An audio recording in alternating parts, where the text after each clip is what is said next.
میں 4 سال بعد واپس اپنے وطن لوٹ رہا تھا۔ پچھلے 4 سال سے میں دبئی میں جاب کر رہا تھا اور اب میرا کانٹریکٹ ختم ہو چکا تھا اور میں بس وطن واپسی کی تیاریاں کر رہا تھا۔ ابھی کچھ دیر پہلے ہی میں گھر والوں کے لیے شاپنگ کر کے کمرے میں آیا تھا۔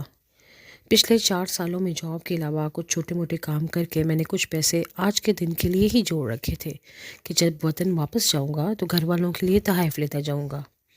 چھوٹے بھائی کو مہنگے موبائل رکھنے کا شوق تھا، سو اس کے لیے ایک آئی فون لیا تھا۔ چھوٹی بہن بہت عرصے سے ٹیبلٹ کی فرمائش کر رہی تھی، اس کے لیے ایک اچھا سا ٹیبلٹ۔ دوسری 2 بہنوں کے لیے خوبصورت سی گھڑیاں اور کپڑوں کے کچھ جوڑے لیے۔ ابو کے لیے ایک اسمارٹ فون اور چند قیمتی پرفیوم لیے۔ لیکن جب امی کے لیے تحفہ لینے کی باری آئی تو میں سوچ میں پڑ گیا کہ امی کو کیا پسند ہے۔ اتنے سالوں میں کبھی امی کو مہنگے کپڑے پہنے نہیں دیکھا، گھڑی کا تو شوق ہی نہیں رکھتی تھی۔ امی کو چوڑیاں، بالیاں یا انگوٹھی وغیرہ ان سب سے تو جیسے چڑ سی تھی۔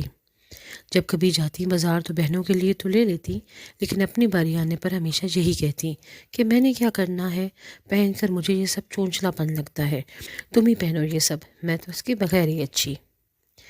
یہی حال کپڑوں کا تھا، اور ایک بار کوئی ایک آدھا جوڑا لے لیتی تو بس پھر اگلا کچھ عرصہ یہی سننے کو ملتا کہ ابھی تو لیے ہیں میں نے، اتنے ڈھیر کپڑے تم ہی لے لو اپنے لیے، میرے پاس تو پہلے ہی بہت ہے۔ میں سوچ سوچ کر تھک گیا، لیکن امی کی کوئی ایسی بات ذہن میں نہ آ سکی کہ جس سے ان کی تن کا کچھ پتہ چلتا۔ میں اسی سوچ میں تھا کہ امی کے لیے کیا لوں کہ گھر سے کال آ گئی۔ چھوٹی بہن نے فون کیا تھا، چھٹتے ہی کہنے لگی کہ بھائی آپ اتنے عرصے بعد واپس آ رہے ہیں تو آتے وقت میرے لیے دبئی سے ایک اچھا سا ٹیبلٹ ضرور لانا۔ میرے چہرے پر مسکراہٹ پھیل گئی، کیونکہ میں اچھی طرح جانتا تھا کہ میرے بہن بھائیوں کو کیا پسند ہے، لیکن میں انہیں سرپرائز دینا چاہتا تھا۔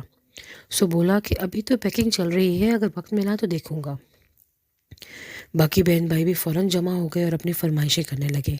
میں بس مسکراتا رہا کہ جو کچھ وہ کہہ رہے تھے وہ تو میں لے ہی چکا تھا۔ اچھا امی کہاں ہیں؟ امی سے بات کراؤ میری۔ میں نے امی سے خود ہی ان کی پسند کا پوچھنے کا ارادہ کیا۔ مجھے بہت سوچنے کے بعد بھی امی کی کوئی پسند ذہن میں نہ آ سکی تھی۔ کچھ دیر میں امی آ گئی۔ لائن پر حال احوال کے بعد میں نے پوچھا کہ امی آپ کے لیے کیا لاؤں؟ اپنی پسند کی تو کوئی چیز بتائیں۔ امی نے کہا وہ چھوڑ ان باتوں کو، یہ بتا کہ کب پہنچ رہا ہے میرا بچہ میرے پاس۔ میں امی کی پسند سننے کا منتظر تھا۔ نہ جانے کیوں یہ سن کر اچانک میری آنکھوں سے 2 آنسو نکلے اور میرے گالوں پر پھسلتے چلے گئے۔ میں جان چکا تھا کہ امی کو کیا پسند ہے۔